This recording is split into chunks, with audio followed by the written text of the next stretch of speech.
comes and he says, "Oh, I'm really, really nervous." Sometimes they're visibly shaken, Yeah, and yeah, yet they open their mouth and this quality comes out. And you yeah. have the ones that would say, "No, That's I'm here to true. win. I'm here to do this. I'm the best." And they open their mouth and you Yeah, think, what was that? yeah, Yeah, so absolutely. good quality will always shine through. I Yeah, don't see his presence being inhibiting anything. I just think if they're not a good fit, I don't actually believe there are bad managers because they are working, aren't they? I mean, they've been paid to do yeah, it and they're doing it to the best of their knowledge.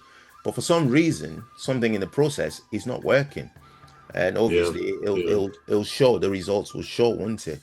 But it could be psychological. Who knows?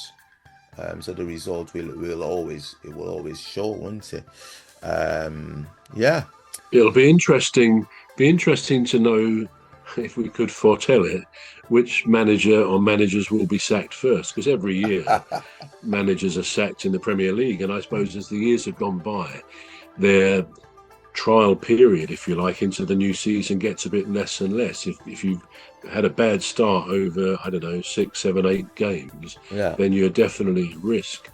So there's bound to be changes this year, and sort of slightly changing the subject. If I'm honest, my concern is having had a great couple of months, well, going back to May, winning the FA Cup at Crystal Palace, Right. and it's been excellent. A great time to be a Palace fan. We won the FA Cup, we won the Community Shield. The window turned out all right in some ways, the transfer window, and not in others. There was obviously a disagreement between Steve Parish and Oliver Glasner about Marc Guehi. Now, I mean,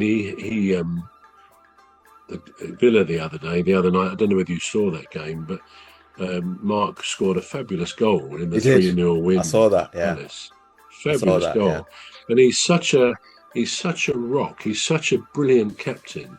And although I think we fans kind of accepted a bit like Eze that he would probably go because he's in the last year of his contract now. So by not selling him now, if he goes next summer, we'll get nothing for him.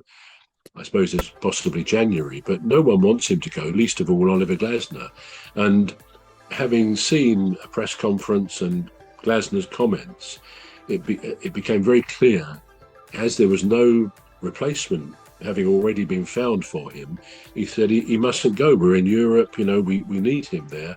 And, the idea really is that there is some sort of disagreement between Steve Parish and Oliver Glasner, which from Palace fans' points of view, and I think I would generally say the consensus is we worship Glasner, the best manager Palace have ever had.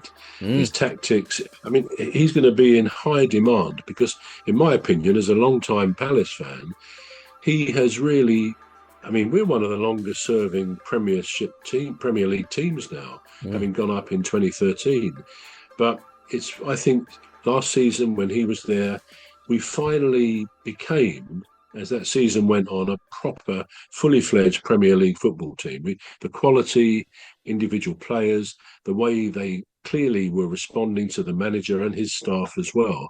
It's brilliant, great time, as I say, and we ended up winning those two great trophies and are now in Europe.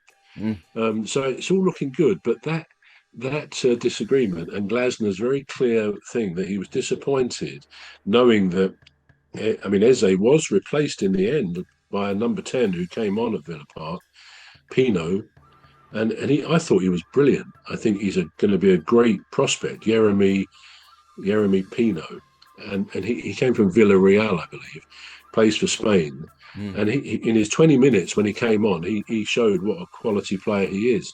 But we didn't have a similar quality replacement for Mark, and so he's now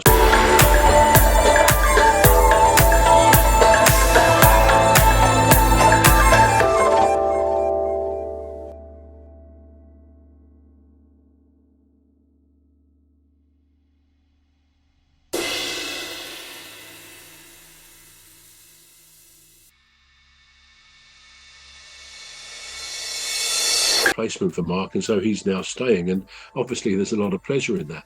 I think the concern is, and it's a concern I kind of have, that when a club eventually sacks a manager, whether it's Manchester United, which it probably won't be, but it could be, any Premier League club, I think one of their targets will be Oliver Glasner. I've got no doubt that that would be the case. And very often, the seeds of someone's eventual departure are sown when there's a basic fundamental disagreement about the transfer windows. Oliver has said since he's been there, which is what, 18 months, 2 years, that he would prefer it if the transfer windows, our business is done early and not left to the last minute. Now, and a lot of clubs do leave it to the last minute, to be fair, but a lot don't. And Palace invariably seem to do this. And I don't know why. I've never really understood. You may say, well, they might get someone cheaper on the last day, but not really. I think the odds are they'll lose somebody on the last day.